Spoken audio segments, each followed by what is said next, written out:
start from a global option. And part of the reason why we're doing that is because of what we might call a grand challenge. Now, for those who are unfamiliar with the term, it's often used for these very large, complicated, difficult challenges that we have to face. And one of those is this idea of zero hunger, the grand challenge of how do you feed the world? We know that currently the number of people affected by hunger is increasing. This is despite any impacts of COVID. And each year there are updates on these measurements and statistics on our snapshots of hunger around the world, particularly from the Food and Agricultural Organization of the United Nations, in which they have a state of food security around the world. And their report from 2020 suggests that currently there's about 9% of the world population that is hungry. And so that's something that we want to look at and understand, not only what are the reasons for that, but also where that's more acute. This is not distributed equally across the globe. And one of the places where this global challenge is often presented as being very difficult is the continent of Africa. Although Asia is home to a larger number of people that are hungry, they also have more people. Africa's on track to be the region with the highest number of undernourished people in the world by 2030, with over 50% of the hungry people will be on the continent of Africa. There's a lot of reasons for that. But if the trends continue, we're looking at having about 9.9% of the world hungry in 2030, right? And that's not acceptable. So we're trying to see how at UT as an institution, what we're doing to address that. So, it's my pleasure to sort of introduce Donnie Smith, who's been involved with food systems throughout his career, starting from as being a student here at UT. And he's going to provide a little bit of his background understanding. But first, we want to jump into talking about his role and work working in Africa. So thank you for joining us, Donnie. And I'd like to start out by talking more about your role and your work recently in Africa with the foundation that you started. So if you could start off with by explaining, how it is that you went about getting involved and being involved in Africa. You have to unmute. Oh, gotcha.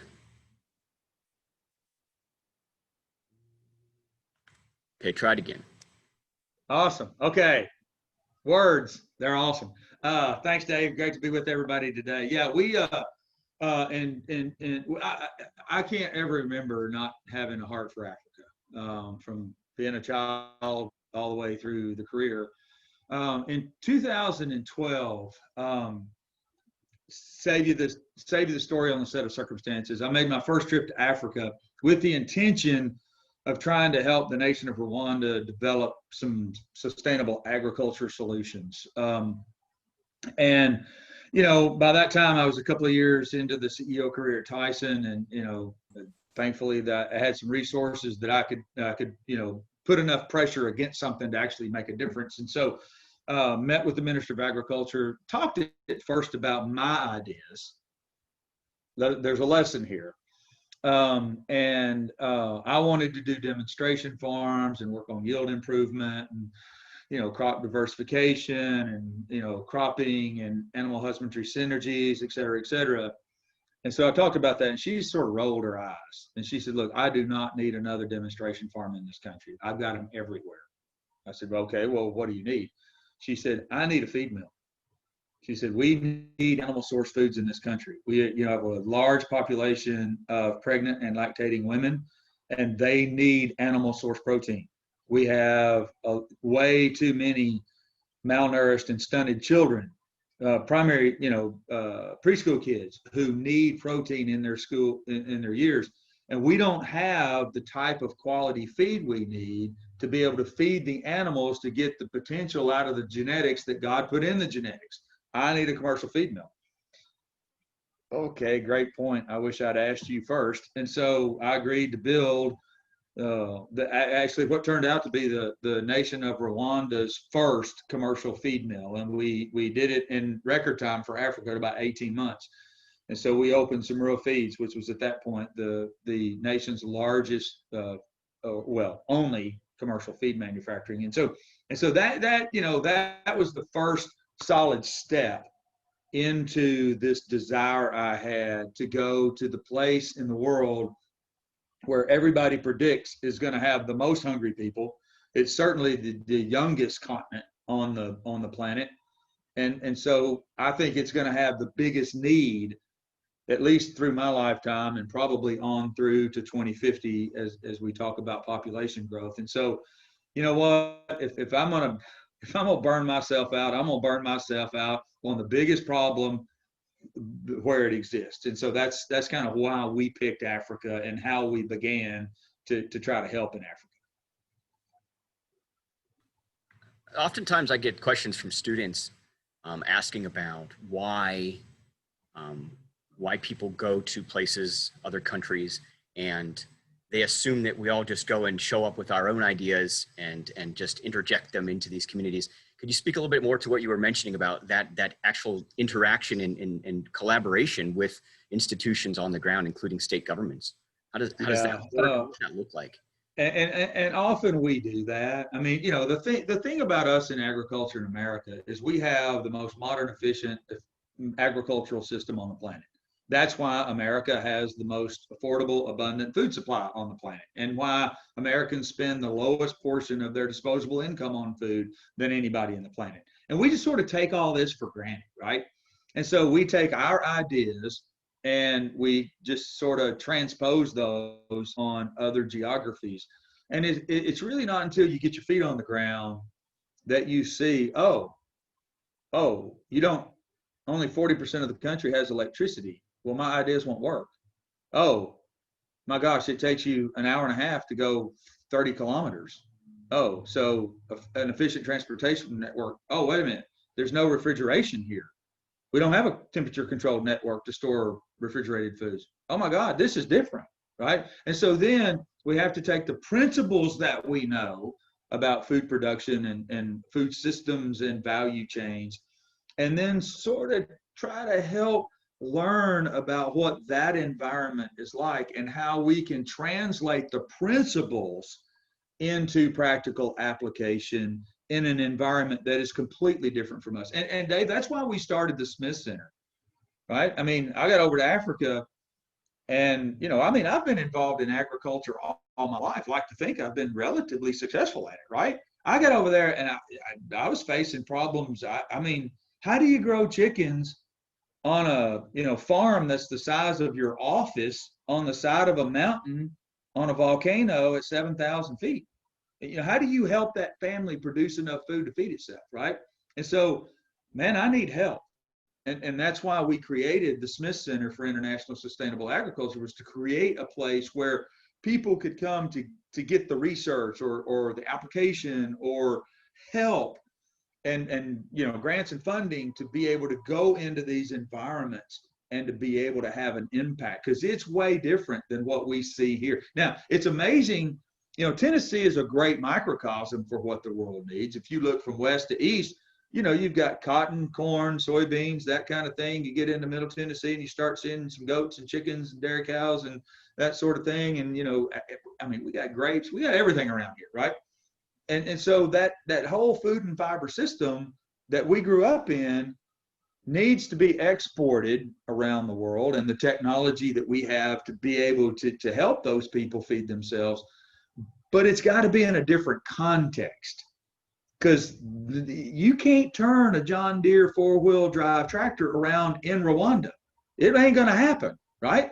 And so how do you do no-till in a place where you don't have an ability to use mechanization? Those are some issues, and I could go on forever, but those are some ways that we have to take the principles that we know and use the critical thinking skills and the problem solving skills that we develop here, and then translate the answer to the problem into a completely different context. So when speaking of that context, you talk about having impacts, and particularly on families. We often think about, and students often think about, the idea of seeing a farm in the US and how that might be the same as what you might see in a place like Rwanda.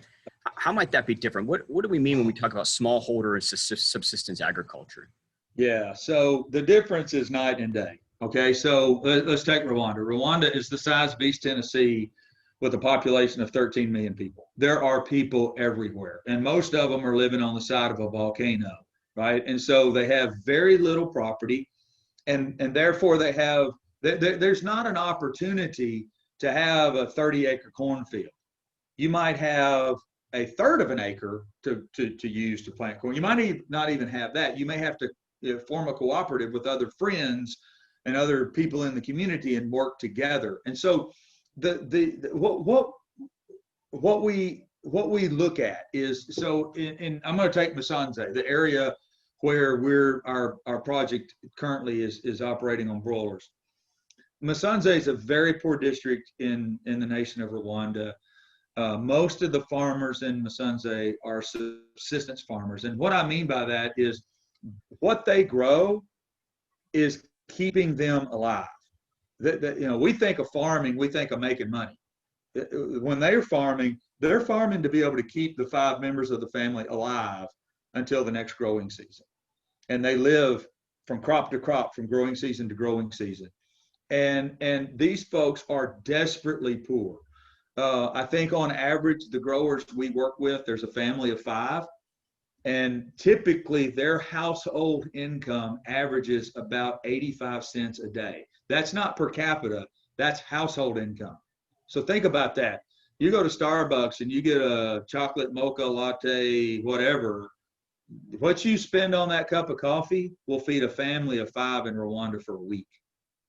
But that's just the world, right? And there's people like that all over the world. I pick Africa because I think it's got the greatest need over time, or at least for the rest of my lifetime. But that exists in lots of places around the world, and we don't get a view of that context. And so, what we're doing is we're developing the training, giving them the tools, and providing them the systems and learning and things they need to be able to take that postage stamp of a farm and intensify agriculture production on it with a very high quality protein, broiler meat, chicken meat. And what we do is we help them create for themselves a business enterprise.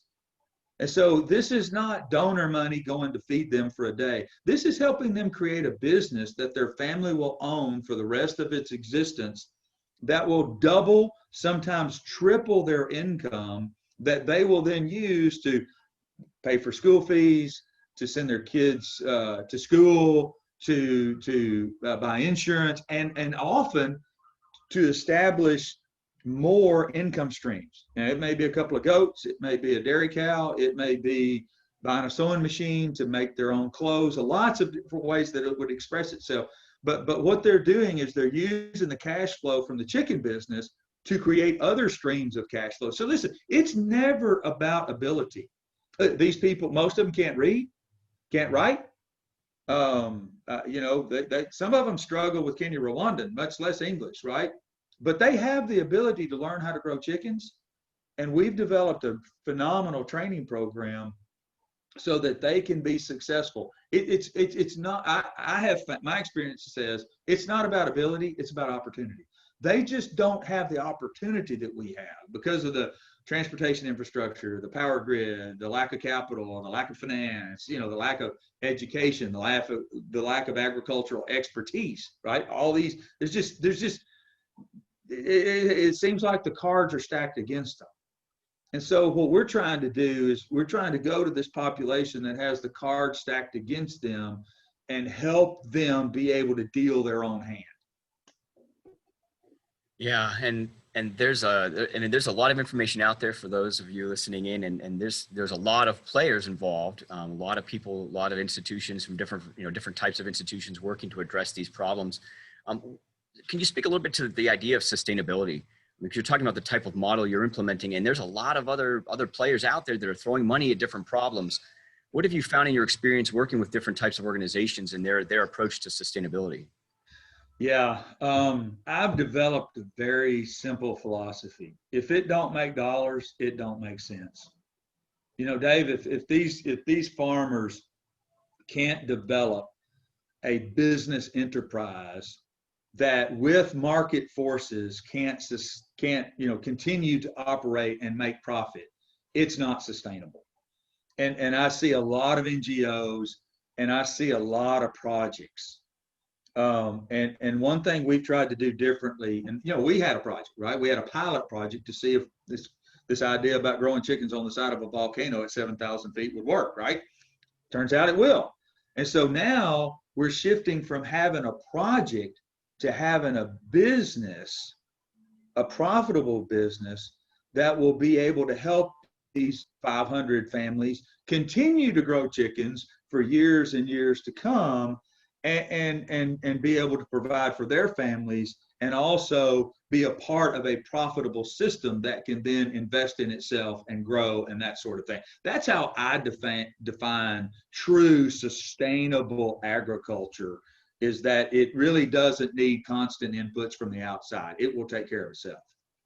Janita asks about if you could say a little bit more about some of the NGOs and maybe some of the reasons why they're failing, particularly in Africa. Why aren't their efforts? Yeah,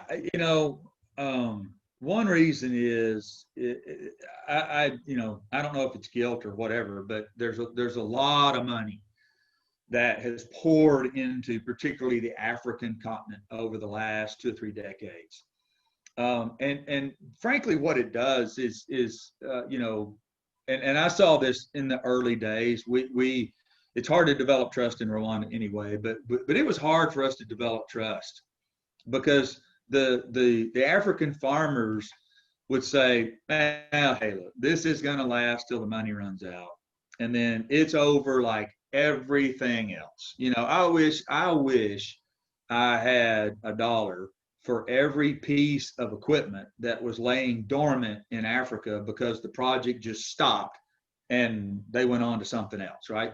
Well, we made a commitment.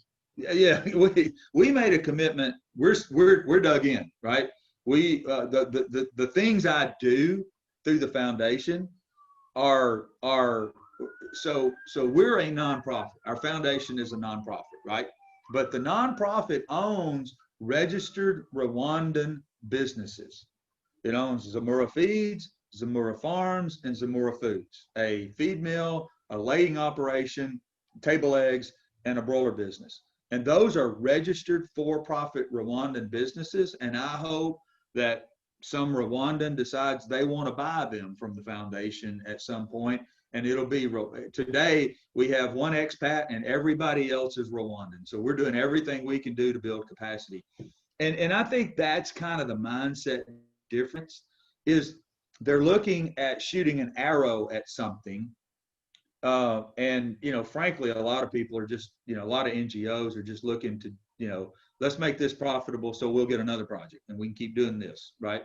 And what we're looking to do is to be able to create sustainable solutions, businesses that will continue to add to economic growth. Because I think one of the critical things that we miss when we talk about hunger is economic development, right? If these people have jobs and can make a living just like we do, they're off the hunger page, right? That problem solved, right? Because they've got a business and they make money, they're profitable, and they're good, right? So how can we teach more and more and more people, or not teach, how can we give an opportunity to more and more people to be able to involve themselves in a commercial enterprise where they can take their family off the poverty list and off the hunger list, and they can feed themselves forever?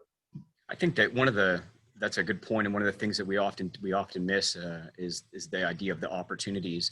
And people often will say, and students will say, well, why can't they just get a loan to start a small business? And there's the perception that there are the financial tools available. But could you speak a little bit to that sort of opportunity and the lack of those tools? Yeah. So in America, we've got crop insurance. Well, hey, the tornadoes and whatever went through Iowa, they got $8 billion the next day, right? We're going to take care of our farmers, but in Africa, there is no crop insurance. These countries are all poor. They don't have the money to pour into to bail the farmers out, or whatever the case may be, subsidize issues and all that kind of stuff, get into trade wars and then throw money at the farmers. And they can't do that. They don't have that, right? There is no finance. Today, if you're a smallholder farm, one of our farmers, right? And what we do is, because we want to do nutrition training, business and production training and financial training. And so what we do is I put money, or the foundation puts money on deposit at a bank, and the bank gives micro loans to our growers so that they can buy their consumables, the chicks, the feed, the litter, and the charcoal. Okay. Well, they're going to pay that back when they sell their chickens, and their interest rate is going to be 16%. And by the way, you said, "Oh my God, that's horrible." No, no, no, no, no, no. That's the lowest interest rate in agriculture in Rwanda, because I backstop all the bad debt. Average interest rates on microloans are 24%. Paid back in, you got to pay them back in 3 or 4 week increments, right? So it is so different. There's no access to capital, no access to finance. There's no crop insurance. There's no nothing, right? Very little irrigation. All the things that we just kind of take for granted, they don't have. And so when we go over there, we have to kind of almost flush the system we have and say, okay, if I didn't have crop insurance, if I didn't have this, if I didn't have that, what would I do? Right? And that's the system we have to develop for these farmers so that they can be resilient. Their food chains are so fragile. One bad season and people die, right? We don't experience that. And so what we're trying to do is create resilient food systems so that they don't face literally life and death at a crop failure, or a failure of animal production, whatever the case may be, a disease problem, those kinds of things. Well, that brings up our next sort of topic here, bringing it back down a little bit closer to the U.S. People will say, and I've had people say this to me when I'm working in various countries, like, why are you here? Why don't you try to solve the problems that you have in the U.S.? And then they rightly point out that there are hungry people in the United States, that, we're not immune to this issue of hunger. And in fact, it's reported that even before coronavirus, there was an estimated 35 million people that were hungry in the U.S. And that's concerning to a lot of people here. And so you've had a long career working in food systems in the United States. Can you speak a little bit about what that looks like? And you talk about having a more resilient food system here. What are the struggles in the food system in terms of just dealing with hunger in the U.S.? Yeah. First of all, one of the big struggles in the food system in the U.S. is perception, right? We constantly face, perceptions that, big is bad, big food is bad, big ag is bad, everything's bad, right? And so getting permission to do what we know scientifically and technically we can do to provide safe, abundant, affordable food is sometimes an issue, right? So, but let's get past that and let's talk about hunger. Keeping food affordable is incredibly important in America. We've got a lot of folks, I don't know how many people are in the SNAP program today, but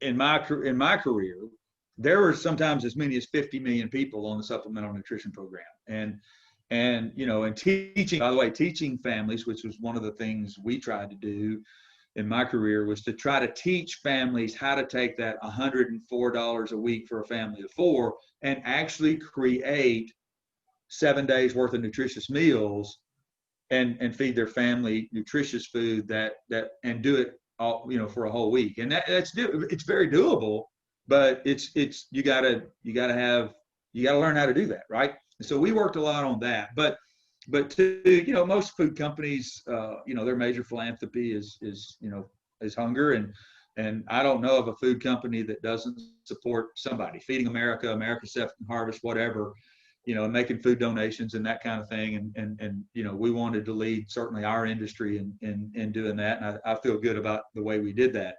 But I think, and let me tell you a real quick story. It's kind of embarrassing. I'm gonna be a little transparent here for a little bit. I got a call from my wife one day at work, and she was crying, and she said, "I got to go to Dallas now." And I went, "Oh my God, what's wrong?" And she has a sister that lives in Dallas, and she said, "My other sister went to see, the sister that lives in Dallas. She got to her house, and she had a half a jug of iced tea in the refrigerator and a half a sleeve of saltine crackers in her house." So let that sink in. Now, Deadbeat husband, skipped on his child support, and all that. And her sister was doing everything she could do to pay her house payment, pay the insurance, help her kids in school, all that stuff, and just didn't have enough money to buy 7 days worth of food a week. Her brother-in-law is the CEO of a Fortune 100 food company. Hunger's everywhere. And there's a stigma about it, and people don't want to talk about it. But it's everywhere. Well, let me tell you what, that problem got solved, and it's never become a problem again. I mean, we bought her a freezer. We went to Sam's and filled it up with food, right? We filled up the pantry. I mean, it was raining food on her because we could, right? And so understanding where hunger is and how it affects each of us is important. But it's not just important to understand it. It's important to be involved in doing something about it. Food waste is a huge issue all over the world, but there's different reasons for food waste in Africa. In Africa, it's storage systems, it's crops rotting in the field because rain's come at the wrong time, it's things like that. And here we waste food because we don't want to buy an apple with a spot on it, or whatever the case may be, right? But regardless, I hadn't seen recent data, but I've seen lots of data suggest that 25% of all the food produced in the world is actually wasted. It never is eaten by anybody, by animal or anything, right? And so, that's a huge way to try to impact this hunger issue that our country faces, and having systems and develop it, and to make sure we waste less, and what we can't sell for a premium prices at retail to use somewhere, right? Those kinds of things. We've got to make it a point, and especially us in agriculture who should be leading the charge here. We got to make it a point to push on issues like that. And that's one of many, but we need to make it an issue to push on issues like that where we can have an impact to affect our society.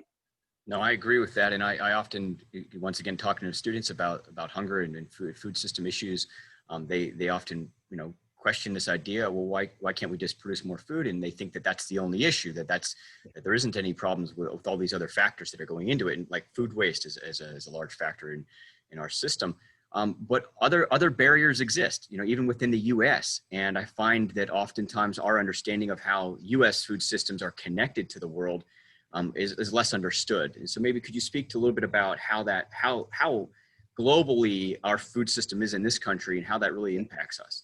Yeah, I don't know. I haven't looked at current stats lately, but I'm going to say it's probably still about the way it was when I was working, and I had about 25% of everything that we produce agriculturally gets exported. So the United States is a large part of being a breadbasket to the world, right? And anymore, all world agricultural systems are connected.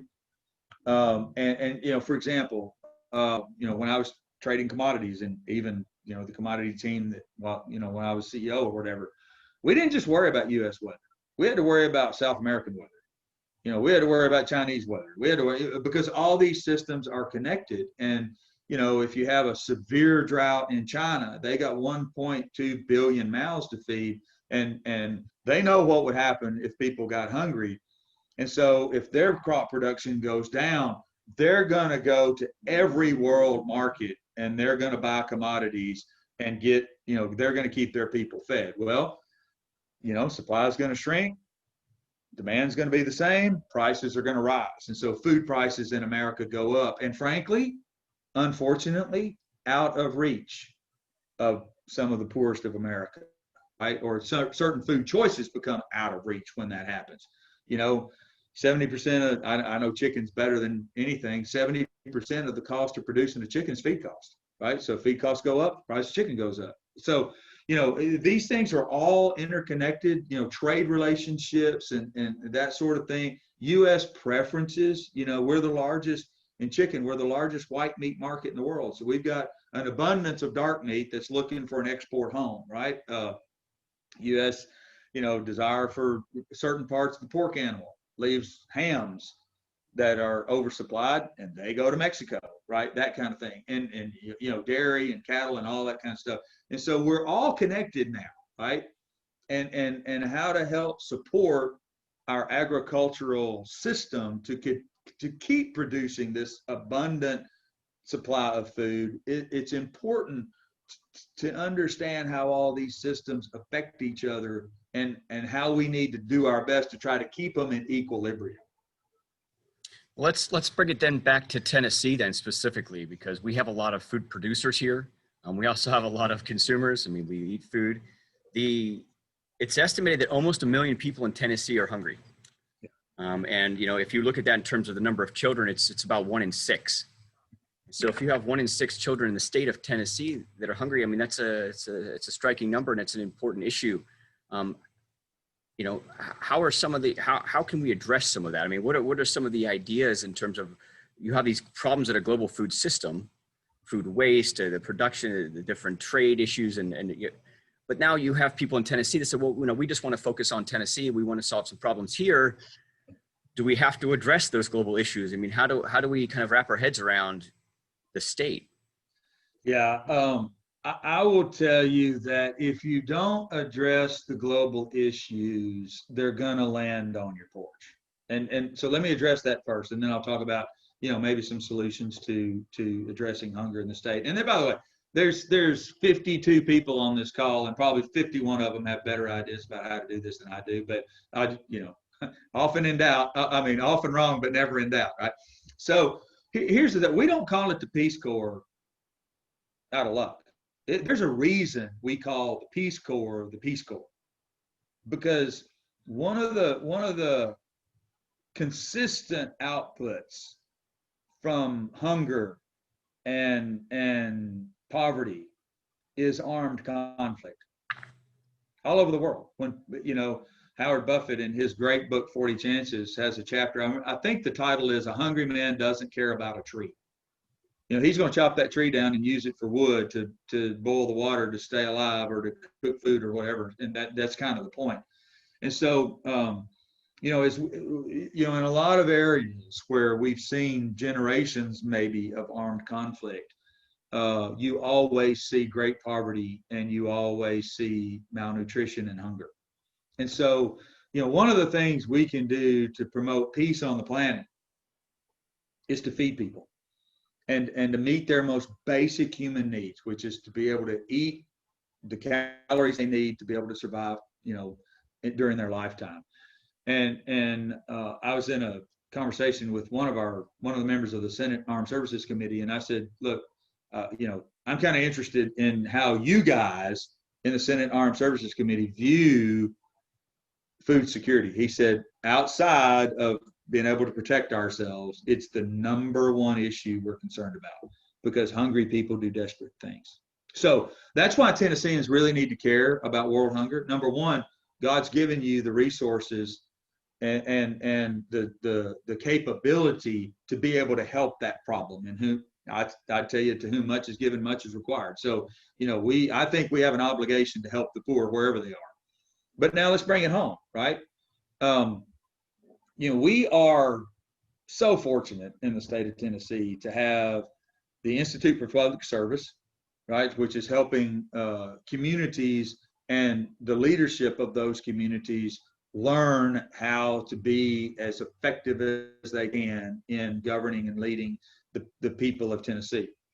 We also have the Extension Service, and we're, I think, the only state left in the union that still has a commitment to have a extension office in every one of our 95 counties, in every county in the state. So we have the resources to touch each individual community in each individual county. And so why couldn't there be a concerted effort to link that transmission network into the communities with food production, food pantries, and all those things? And maybe those things exist in Tennessee. You know, I have been living in Arkansas for 40 years. I'm not sure about everything we do, but you know, as I look back home, you know, there's ways that we can take food companies supporting food banks who support the most vulnerable in their communities on a consistent basis. The school lunch program is huge. That's why, you know, and I know there's been a lot of outcry about going to school, but I'm going to tell you, and I was definitely in favor of kids going back to school, and we just have to find a safe method to do that, because I know in lots of communities all over the country, the only meal those kids are going to get is free and reduced breakfast and school lunch. You know, and that's why we have backpack programs where we send stuff home with them over the weekend so they'll have something to eat, right? And that's important. I mean, it's really important, especially in tough economic times, you know. And so I think you know, trying to find ways to leverage those avenues we have to reach people, you know, continuing school lunch through the summer. Some states do that. We do that in Arkansas. You know, we just changed the distribution point from a school to a church or a civic organization or a community building or whatever, but we still do school lunch all summer and kids can come eat, right? And so there's ways that we can leverage what we have, but I think the thing that often keeps us from ending the problem, it's a lack of focus, because that view of hunger kind of dissipates in our busy lives.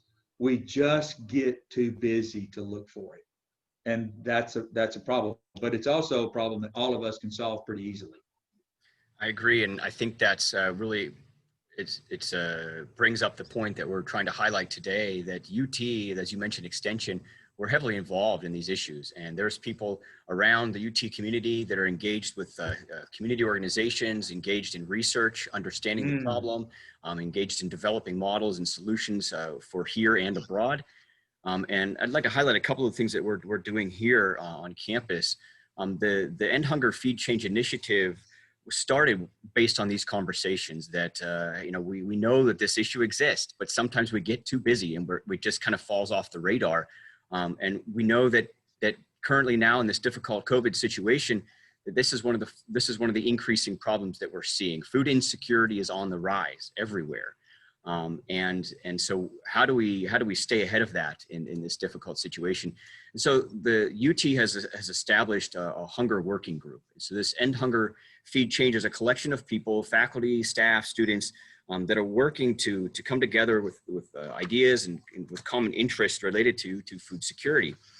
And we're working with student organizations, working with different colleges to see what is currently being done and how do we move forward with addressing some of these problems. And another reason that this was brought up and sort of the emphasis was spearheaded was because some groups of faculty in the Department of Nutrition did a study on UT students. There were some other studies looking at college students around the US. And this is sort of a group that we kind of forgot about in terms of hunger. We know that there's children that are hungry. We have these school feeding programs for school. And then we sort of let students go off to college and we sort of forgot that they still need to eat when they're there. And with rising costs and tuition and a lot of other expenses that go into housing and fees and things like that oftentimes their students can struggle. There are moments when they don't have enough nutritional food to satisfy their needs. And these are mostly young adults who have certain nutritional requirements.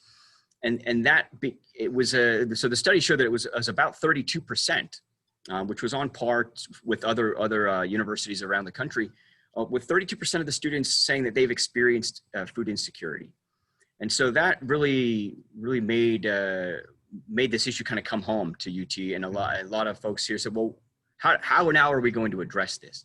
And so we're trying to come up with the End Hunger Feed Change Initiative to gather information and gather people that are working on these issues, to have sort of a central place where we can have the information available and we can get people together to address and work together to address these issues from a campus perspective to the community, all the way up to these global initiatives, and see how is UT involved in these on these initiatives at different scales.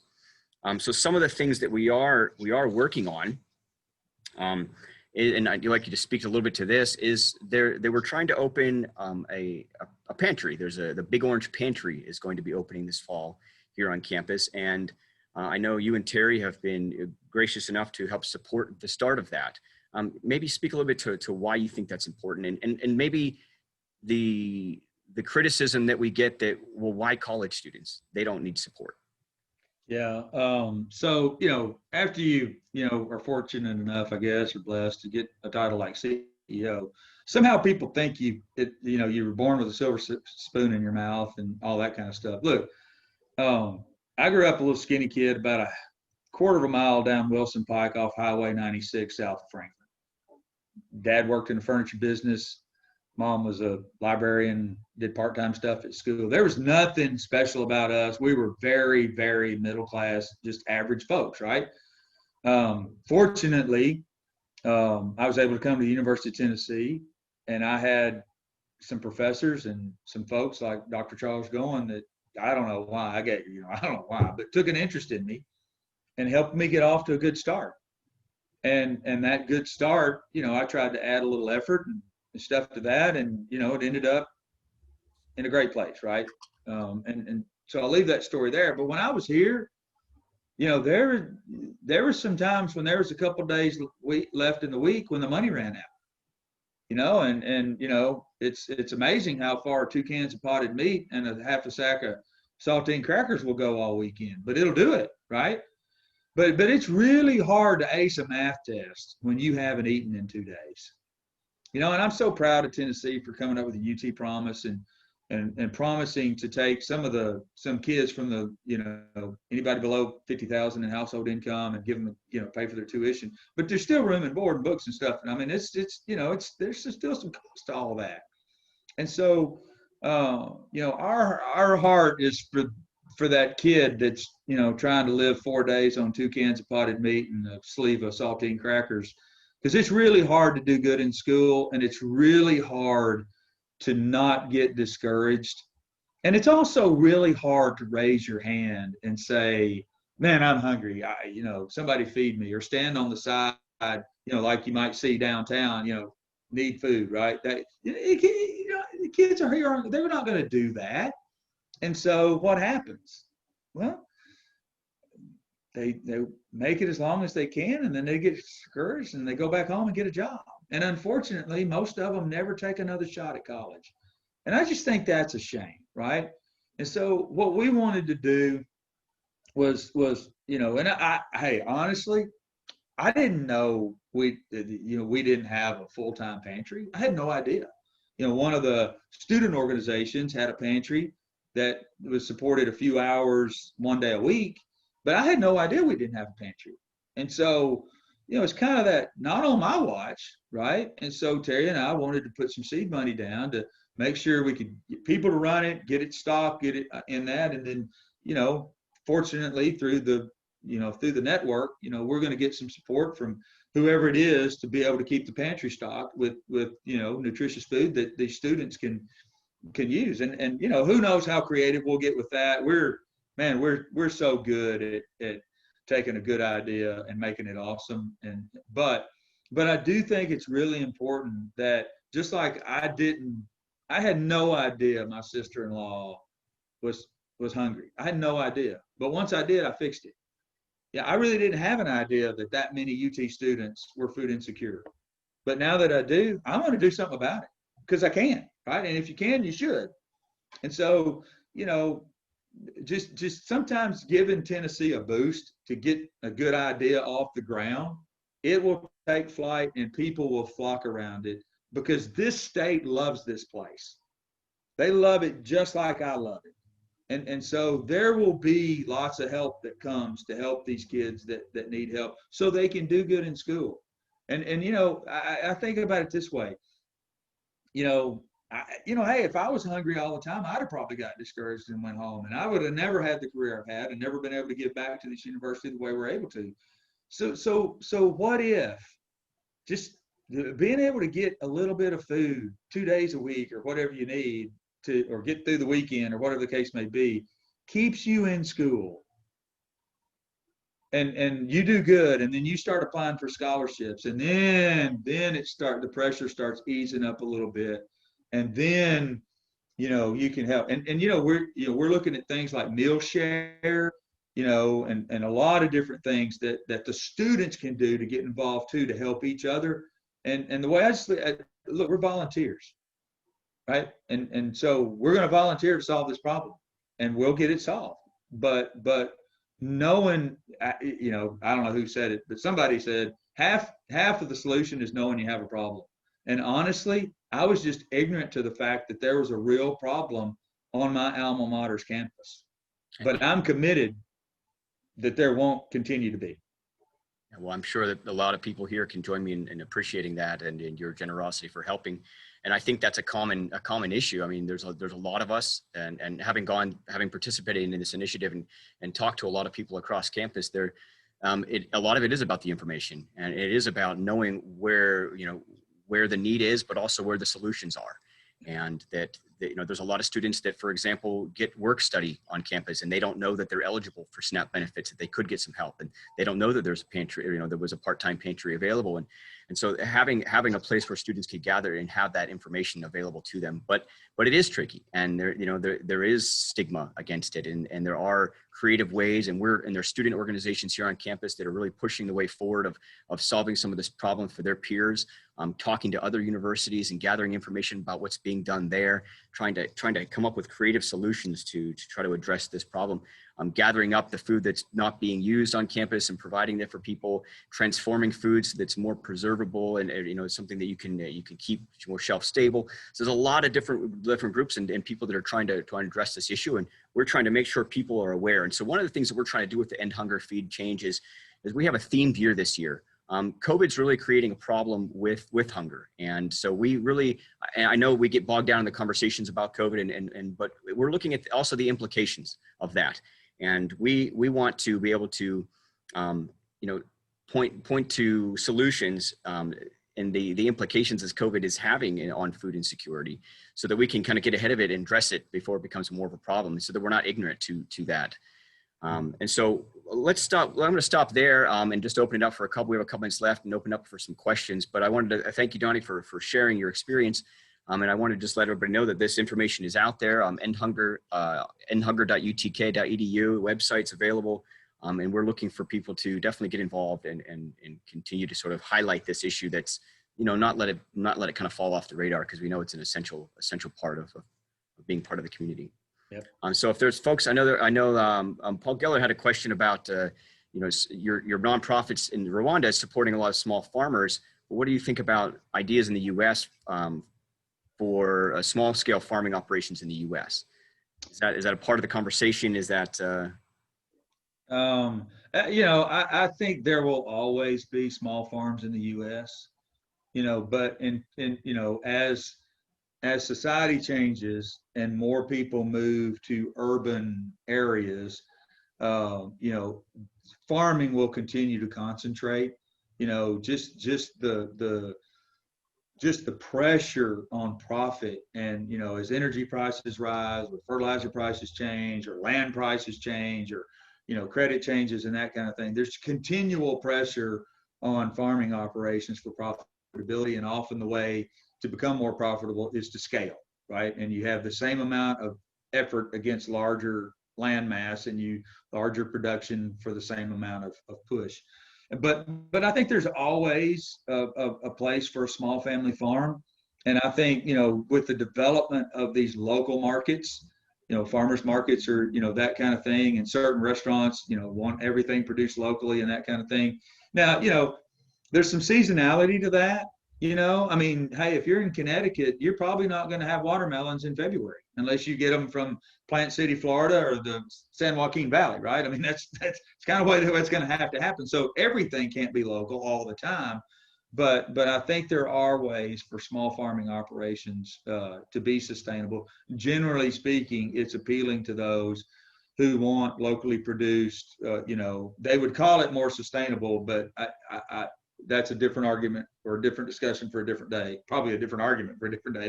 But they want to buy locally sourced foods, and so there's markets for that, and those markets have developed, a lot more in the last 10 years than they were the previous 10. So yeah, I think there's opportunities there.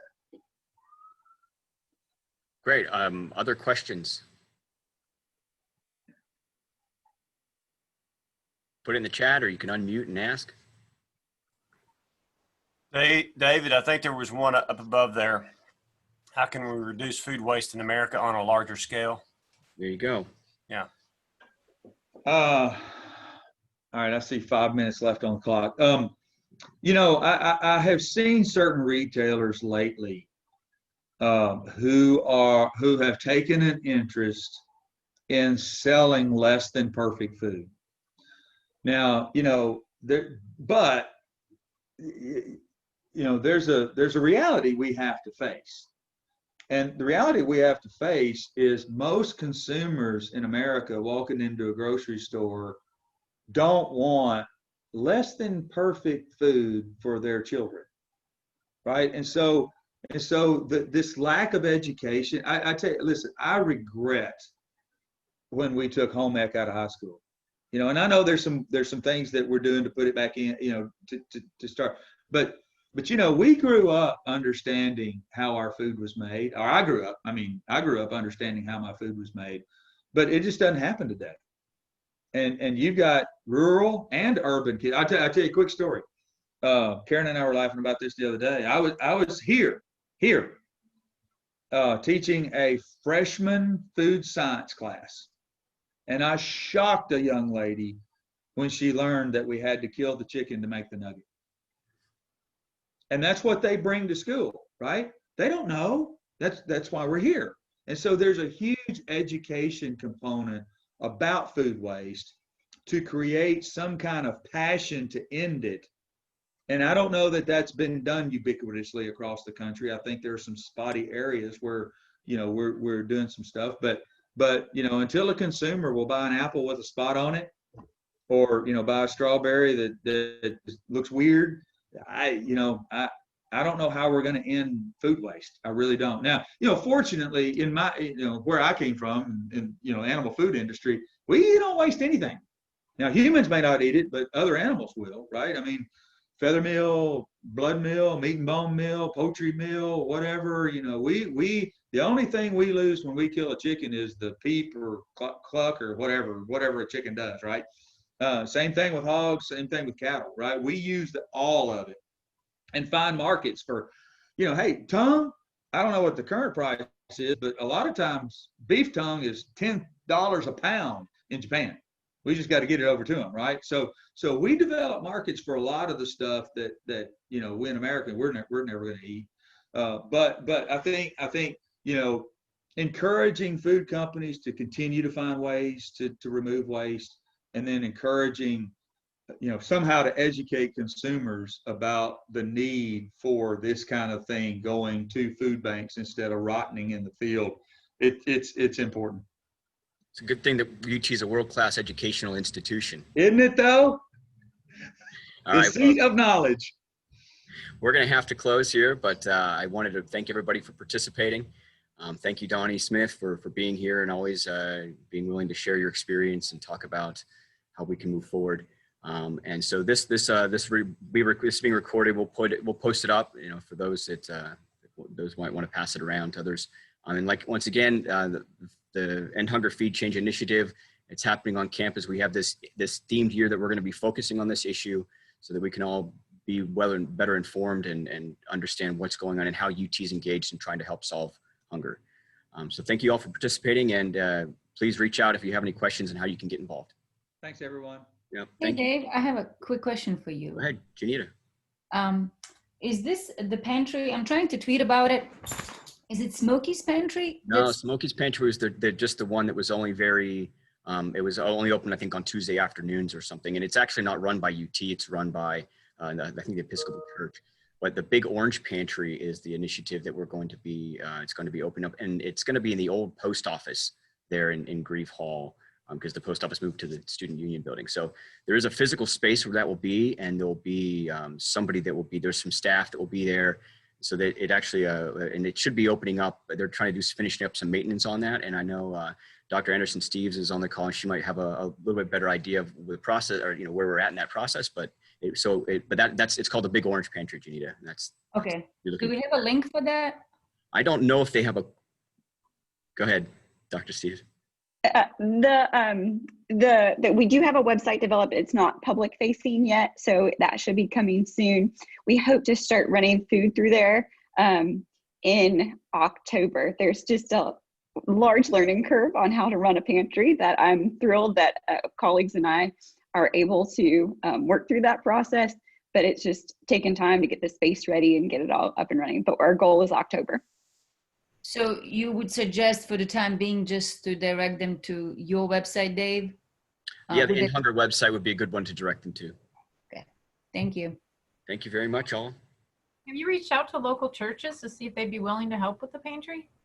There definitely is some outreach efforts involved.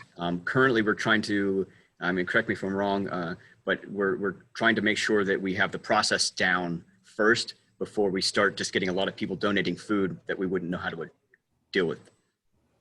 Gotcha. And so how can we help? Currently, that's a really good question. Yeah, I think that that's a great question. We have some big areas that we will need help with eventually. Part of this is just getting us in our structural space. As was mentioned, there's going to be some renovation in that space. We really want to have it be a place that is stigma-free, that's pleasant, and you're excited to be there. And so there's just, as you all know, as UT folks, there's time that takes for that to happen. There's also just a process time for getting things in place. We have issues that we're going to tackle. One of the things that we're considering doing is how do we get food to students who are currently in isolation housing? How do we deliver? How do we do this not only overall, but in the middle of a pandemic when we can't have people in close quarters in that space? So we're working on all of that. One of the things that we're really also working on is just making sure there are actually, one of the things I'm so encouraged about the pantry is that there have been so many people like Donnie who have really come out to support it. Part of it is getting organized around all those folks on campus to say who's doing what role and how can we all work synergistically instead of trying to each do our own thing. And actually I have to jump off to another call from someone who said, hey, I've got this great idea and I'm gonna have a food truck on campus. And we were just saying, let's get it really coordinated. And so we're really thankful to End Hunger Feed Change for leading that charge. So I assume we might get an email down the road on how those that are interested can help. Okay. Yeah, definitely. We're going to really try to keep everybody engaged and make it so that, it's easy to access information about what's happening and how we can get involved. Thank you so much for putting this on today. No worries. Thank you guys for participating. Hey, Dave, do you mind staying for a sec? No problem. Great job, Dave. See you later. Thanks, Tom. We'll see you tonight. Yep. Bye, guys. Bye, guys. Yeah. How are you, Janita? Good. And then you can stop recording if you want to. Yeah. Thanks.